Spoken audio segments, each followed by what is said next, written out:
का महीना अभी शुरू ही हुआ था और सर्दी इस कदर बढ़ चुकी थी कि हवा में मानो बर्फ घुल गई हो। ऐसी ठंड कि हवा भी मानो चाकू की तरह चुभ रही हो। गांव के सभी लोग ठंड से परेशान हो चुके थे।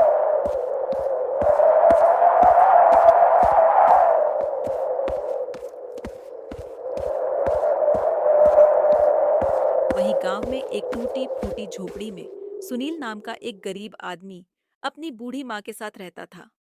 बीमार माँ खाट पर पड़ी कांप रही थी, कमजोरी से उठ भी नहीं पा रही थी।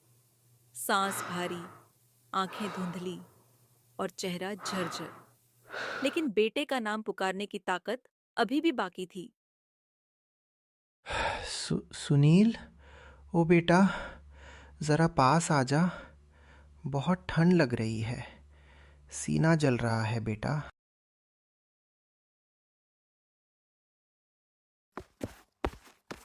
सुनील माँ की आवाज सुनकर दौड़ता हुआ उसके पास जाता है।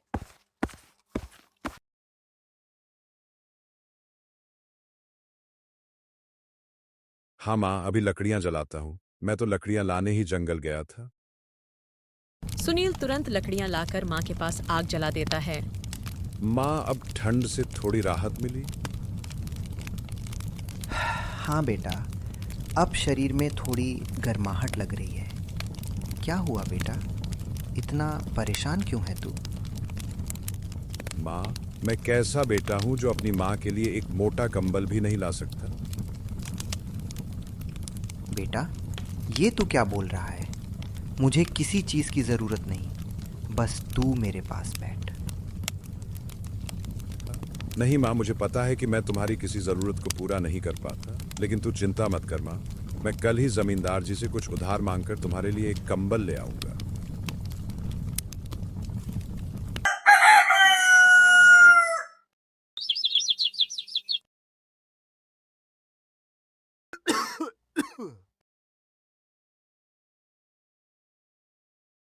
माँ, आज ठंड कुछ ज्यादा ही है। मैंने खाना बना के रख दिया है।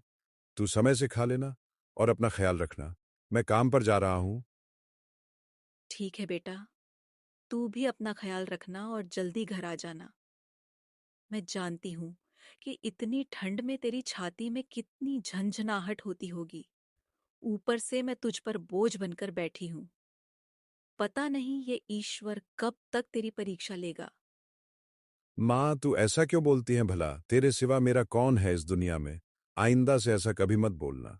अब मैं चलता हूँ, देर होगी तो जमींदार गुस्सा होगा। ठीक है बेटा।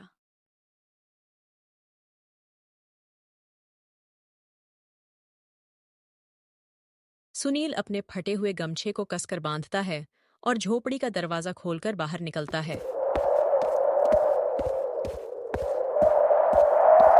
सुनील पैदल चल रहा था। हवा इतनी तेज थी कि मानो रास्ते में हर कदम पर उसे रोक रही हो, पर पेट भरने के लिए वह चलते जा रहा था। लगता है रास्ते भर मुश्किल होगी, लेकिन काम पर तो जाना ही होगा। हे भगवान, कब तक ऐसे चलेगा?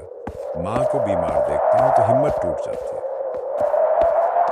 सुनील यह सोचते हुए जा रहा होता है, तभी एक बुजुर्ग पास से गुजरते हैं। अरे सुनील बेटा, इतनी ठंड में काम पर जा रहा है, तू अपना ख्याल रखा कर। क्या करें काका, पेट की आग ठंड से बड़ी होती है, इसलिए घर से निकलना ही पड़ता है। हाँ बेटा, ये तो सच कहा तूने।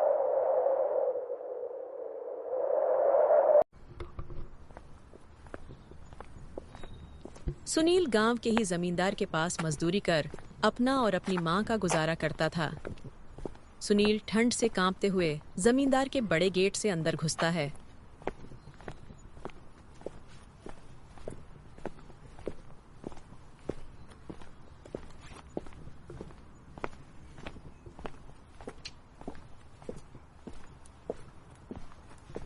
जमींदार दूर से ही उसे घूर रहा होता है। अरे सुनील, आज इतनी देर से क्यों आया? घड़ी देखी है तूने? मालिक, वो ठंड बहुत है और माँ भी बीमार है, इसलिए देर हो गई। ठंड सिर्फ तुझे लगती है, हम लोगों को ठंड नहीं लगती क्या? ये रोज रोज देर से आना बंद कर। अगर आज के बाद लेट आया ना तो सीधे काम से निकाल दूंगा, समझा? नहीं नहीं मालिक, ऐसा मत कीजिए। नहीं तो मेरे घर में चूल्हा तक नहीं जलेगा। मैं रोज समय पर आऊंगा। चल जाकर काम पर लग जा।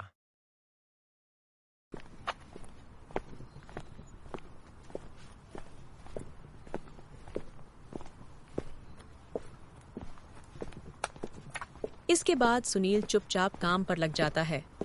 ठंड से मजदूरों के शरीर एकड़ रहे थे, लेकिन सब काम पर लगे हुए थे। इस प्रकार सुबह से शाम तक सुनील ने काम में अपना सब कुछ झोंक दिया। हर बार बोरी उठाना उसकी मजबूरी की कहानी कह रहा था। पास खड़े दूसरे मजदूर आपस में बातें करते हैं। अरे सुनील भाई, आज तू बहुत परेशान लग रहा है। क्या बताऊं भाई, घर में खाने को कुछ नहीं। माँ भी बहुत बीमार है, ऊपर से ये ठंड का कहर। माँ रात भर ठंड से कपती है, उसके लिए एक मोटा कंबल लेना है। सोच रहा हूँ आज मालिक से थोड़े पैसे मांगू, शायद दे दे।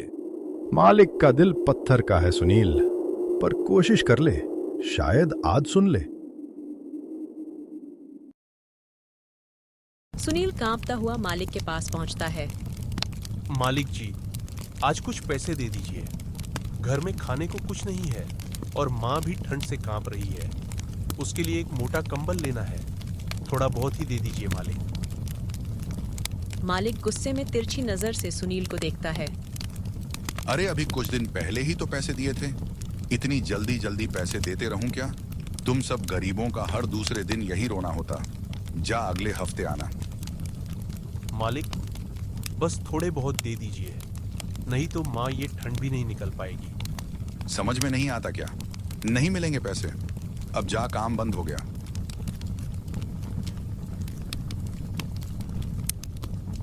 सुनील चुप हो जाता है। उसकी आंखें नम हो जाती हैं। वह धीरे धीरे बाहर निकल जाता है। सूरज ढल चुका था। सुनील मन ही मन सोचता है, हे भगवान, कौन सी परीक्षा ले रहा है तू? घर जाकर माँ को क्या जवाब दूंगा? दिन भर की मेहनत, थकान और मालिक के कठोर शब्दों का बोझ लेकर सुनील घर की ओर चल रहा था। उसके मन में निराशा थी, मगर उम्मीद की छोटी सी लौ अभी भी बुझी नहीं थी। तभी अचानक आसमान में बिजली चमकती है और तेज बारिश शुरू हो जाती है।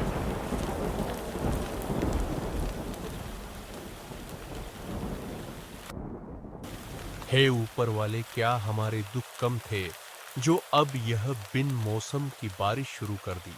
कुछ तो रहम कर। बारिश और तेज होने लगती है। उसके कपड़े भीग चुके थे। ठंड शरीर में सुई की तरह चुभ रही थी। लेकिन माँ अकेली है, यह सोच उसके कदम बढ़ते जा रहे थे। किसी तरह सुनील अपनी झोपड़ी तक पहुंचता है।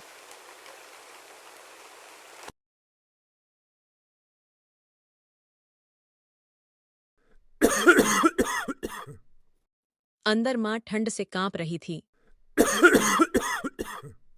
बेटा कहाँ रह गया था तू? बेटा तू तो पूरा भीग गया है। हाँ माँ, बहुत तेज बारिश हो रही है, लेकिन कोई बात नहीं, मैं अभी लकड़ियां जलाता हूं। तू भी तो ठंड से कांप रही है।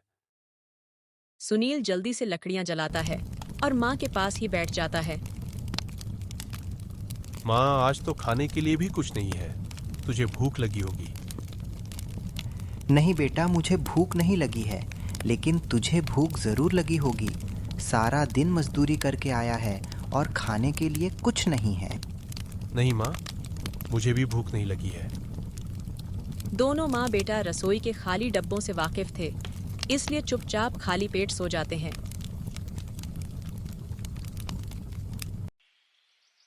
अगली सुबह बारिश थम चुकी थी, लेकिन सुनील की मुसीबतें थमने का नाम ही नहीं ले रही थीं। सुनील, ओ सुनील। बाहर कौन चिल्ला रहा है? सुनील तुरंत झोपड़ी से बाहर निकलता है। जमींदार साहब, आप यहां। मैं अभी काम पर आ ही रहा था। सुनील, तुझे काम पर आने की कोई जरूरत नहीं है। ये आप क्या बोल रहे? मैं सही बोल रहा हूं। सुनील, दरअसल मेरा यहां का काम खत्म हो गया है, इसलिए मैं अब ये गांव छोड़कर जा रहा हूं। और ये घनश्याम जी हैं, इस गांव के नए जमींदार। और ये जमीन जिस पर तुमने ये झोपड़ी बना रखी है, इसे भी मैंने इनको ही बेच दिया है। इसीलिए तुझे ये जगह खाली करनी होगी। ये सुनते ही सुनील के पैरों तले जमीन खिसक जाती है। ये आप क्या बोल रहे साहब? आपको पता है मेरी माँ कितनी बीमार है। भला इतनी सर्दी में मैं उसे लेकर कहाँ जाऊंगा? मुंह गरीब पर थोड़ी तो रहम कीजिए। सुनील, अब मैं कुछ नहीं कर सकता हूं। अब जो बात करनी है इनसे करो। ठीक है घनश्याम जी, मैं चलता हूं।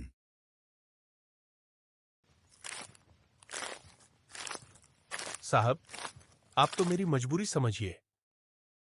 देखो भाई, मैं भी कुछ नहीं कर सकता। दरअसल मुझे इस जमीन पर कारखाना लगवाना है और आज से ही काम शुरू करना है। इसलिए तुम्हें अभी इस झोपड़ी को खाली करनी होगी।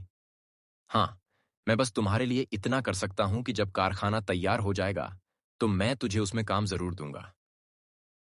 सुनील उस आदमी के सामने बहुत हाथ जोड़ता है, लेकिन वह उसकी एक भी नहीं सुनता और वहां से चला जाता है। लखन, मैं जा रहा हूं, तू झोपड़ी खाली करवा के आना। सुनील अब पूरी तरह से टूट जाता है। उसे समझ नहीं आता कि अब वो माँ को लेकर कहाँ जाएगा।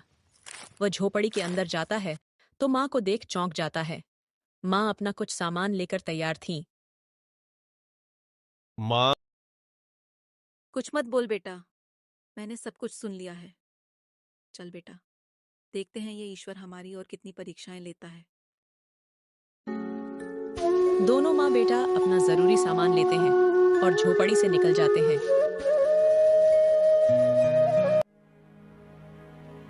सुनील को कुछ समझ नहीं आ रहा था कि वो माँ को लेकर कहाँ जाए, और वो माँ से बोलता है, माँ कुछ समझ नहीं आ रहा है कि मैं इतनी ठंड में तुझे लेकर कहाँ जाऊं।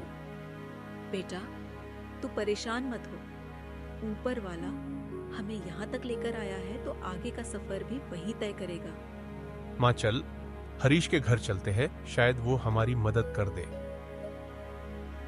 दोनों माँ बेटा बड़ी उम्मीद के साथ हरीश के घर की ओर जाते हैं। तभी हरीश रास्ते में ही मिल जाता है।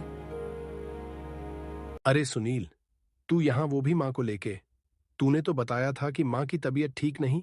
फिर इतनी ठंड में तू इन्हें लेकर कहाँ जा रहा? अरे हरीश, तुम्हें क्या बताऊं भाई, मुझ पर मुसीबतों का पहाड़ गिर पड़ा है। इसलिए मैं तुम्हारे घर ही मदद की उम्मीद में जा रहा था। ऐसा क्या हो गया भाई? दरअसल हरीश, तुझे तो पता है कि हम जमींदार जी के जमीन पर झोपड़ी बना के रहते थे और आज सुबह जमींदार साहब ने हमें झोपड़ी से निकल दिया है। सुनील हरीश को सारी बात बताता है। भाई अब तू हम पर दया कर और अपने घर में 2-4 दिन के लिए पनाह दे दे। हरीश थोड़ी देर के लिए खामोश हो जाता है। क्या हुआ भाई, कुछ तो बोल। सुनील, मुझे तुझ पर पूरी हमदर्दी है, लेकिन तू जानता है कि मेरे पास भी सिर्फ एक ही कमरा का घर है और उसी में हम 5 लोग रहते हैं। हम दोनों पति पत्नी और हमारे 3 बच्चे। भला मैं तुम्हें कहाँ रखूंगा? मुझे माफ कर दे भाई। सुनील कुछ बोलता, उससे पहले माँ बोल पड़ती है। हरीश बेटा, तू माफी मत मांग। बेटा, हम समझ रहे तेरी मजबूरी। कोई बात नहीं बेटा, हम कुछ और इंतजाम कर लेंगे।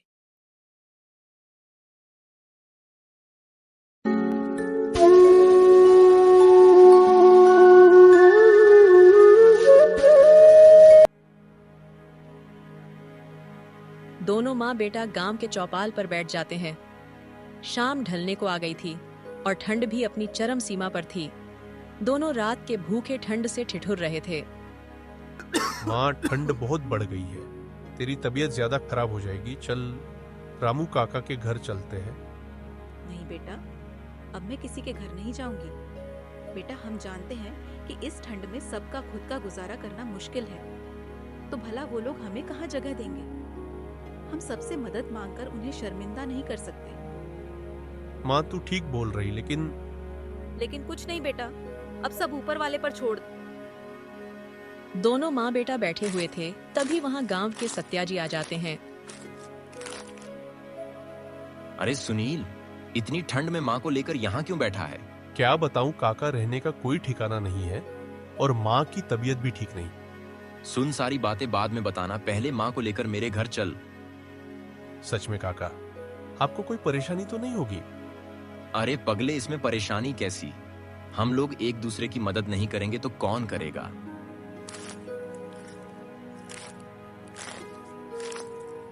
सत्याजी दोनों माँ बेटा को लेकर अपने घर पहुंचते हैं। राधा बेटी जरा लकड़ियां जला और कुछ गर्मा गर्म खाने को भी ला।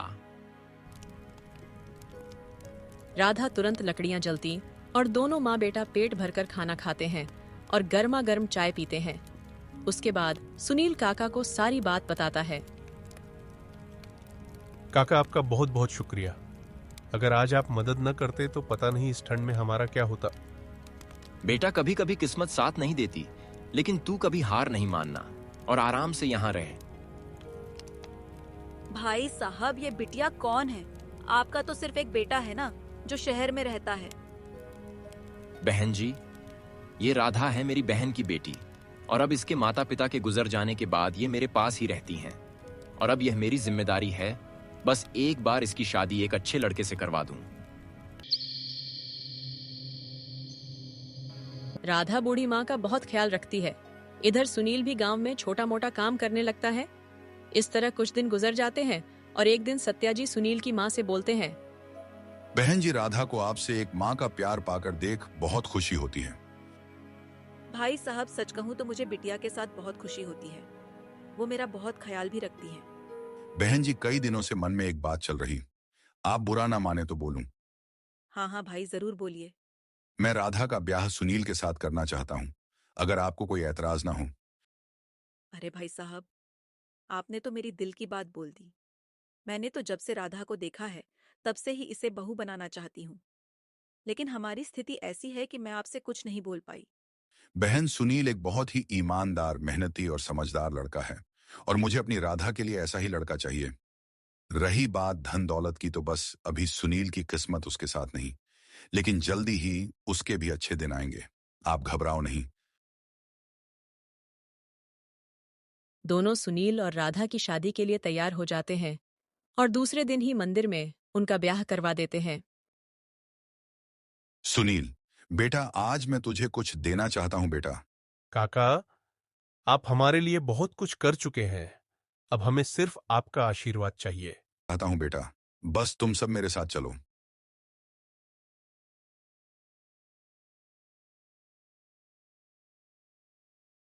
बेटा, आज से ये घर और ये सारे खेत तुम्हारा हुआ। काका, ये आप क्या बोल रहे, और ये किसका घर है? भाई साहब, आप ये सब हमें देकर शर्मिंदा न करें। माना कि इतना सब कुछ हम राधा को नहीं दे पाएंगे, पर आप सुनील पर भरोसा रखिए कि ये राधा को एक अच्छी जिंदगी देगा। बहन जी, आप लोग गलत समझ रहे हैं। आप लोग पहले मेरी पूरी बात तो सुनिए। दरअसल ये घर और ये सारे खेत मेरी बहन के हैं, जो अब राधा के नाम है, और अब ये सब कुछ सुनील का हुआ। ये सब तो मेरे पास सिर्फ मेरी बहन के अमानत के तौर पर थे, और मैंने ये सब कुछ पहले किसी को नहीं बताया, क्योंकि मैं चाहता था कि सिर्फ दौलत की लालच में कोई राधा से ब्याह न करे। सुनील बेटा, मुझे यकीन है कि तुम अब इन सब का अच्छे से ख्याल रखोगे। भाई साहब, मेरे बेटे को राधा के रूप में लक्ष्मी दी है। सच में आपने तो मेरे बेटे की किस्मत ही बदल दी। बहन जी, मैंने कुछ नहीं किया है। ये सब करने वाला तो सिर्फ ऊपर वाला है। हम सब तो सिर्फ उसके हाथ की कठपुतली हैं। अच्छा, अब मैं चलता हूं। मामा जी, क्या आप हमारे साथ नहीं रहेंगे? नहीं बेटा, मैं तो सबसे पहले गंगा नहाने जाऊंगा, फिर कुछ दिन बेटे के पास जाऊंगा। वो भी कितने दिनों से बुला रहा। ठीक है बेटा, अपना ख्याल रखना।